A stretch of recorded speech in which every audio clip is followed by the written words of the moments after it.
สบายดีพ่อแม่พี่น้องและหมู่คู่ที่รักแพงมื้อนี้พ่อตู้จิมมี่สิมาสนทนาเกี่ยวกับเรื่องเงินเนาะพ่อแม่พี่น้อง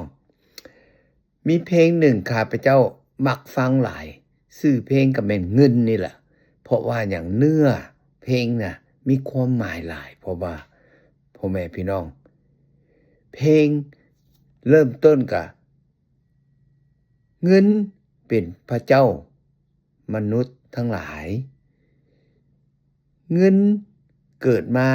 ไผก็ต้องการเงินนอกจากว่าคนเกิดมาเป็นพิการอยู่อเมริกาอาจจะรัฐบาลมีกฎหมายข้อหนึ่งที่ว่าช่วยคนเกิดมาเป็นพิการช่วยจนตลอดชาติแล้วเงินพ่อแม่พี่น้องถ้าความคิดข้าพเจ้าบ่แม่นพระเจ้าเงินเฮาต้องไปหาเองแล้วต้องหาทางความสัตย์ซื่อบ่แม่นสิไปหาทางที่ว่าผิดกฎหมายตัวอย่างว่าไปขายผงกาวหรือว่าไปฆ่าคนไปปุ้นปุ้นนั่นปุ้นนี่อันนั้นหาเงินแนวบ่สัตย์ซื่อ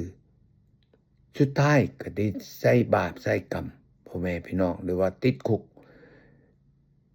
เงินสามารถเฮ็ดให้คนเสียชีวิตแล้วสามารถเฮ็ดให้คนเป็นศัตรูแต่ว่าถ้าหาเงินโดยเหื่อแห้งเฮาแล้วเอาไปใช้ที่ว่าทางมีผลประโยชน์ตัวอย่างเนาะครอบครัวให้มีอยู่มีกินพาไปเที่ยวนั่นเที่ยวนี่ซื้อเครื่องสิ่งที่ว่าเฮาต้องการ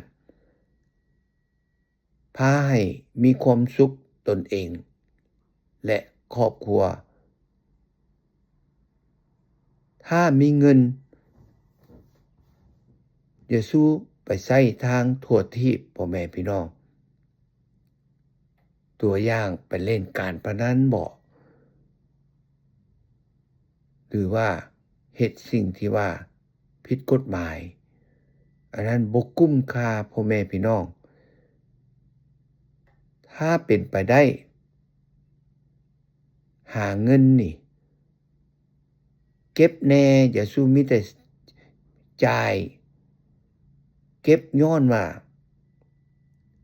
มื้อใดอนาคตบังเอิญเฮาขาดเขินเฮาค่อยบ่ต้องไปยื่นมือไปขอคนหรือว่าไปยืมเงินคนอันนี้แหละสิเฮ็ดให้ส่วนหลายเป็นศัตรูกันพ่อแม่พี่น้องคนเฮานี่สิสู้คิดแก้เงินหลายก็ต้องให้เวลาตัวเองพักผ่อนบ่แม่นมีแต่หาแล้วบ่ให้เวลานำครอบครัวอันนี้ข้าพเจ้าก็เคยพ้อมาลุงเพิ่นเฮ็ดเวียก7มื้อบ่ค่อยมีเวลาให้ครอบครัวสุดท้ายเฮ็ดแนวใดเมียก็ไปเล่นสู้แล้วครอบครัวก็บ่มีความอบอุ่นสุดท้ายก็ได้เลิกกันนำเมียเพราะจั่งซั้นเฮ็ดหยังก็ยากต้องคิดวางแผนดีๆบ่แม่นว่าเอาเงินมาเป็นสิ่งสำคัญที่สุดแนวก็เปรียบเทียบนำแนวอื่นมันก็บ่ถูกพ่อแม่พี่น้องหานำใช้น ใช้แนวถูกต้องซื้อแนวถูกของดีที่ว่ากินมีวิตามินเนาะพ่อแม่พี่น้อง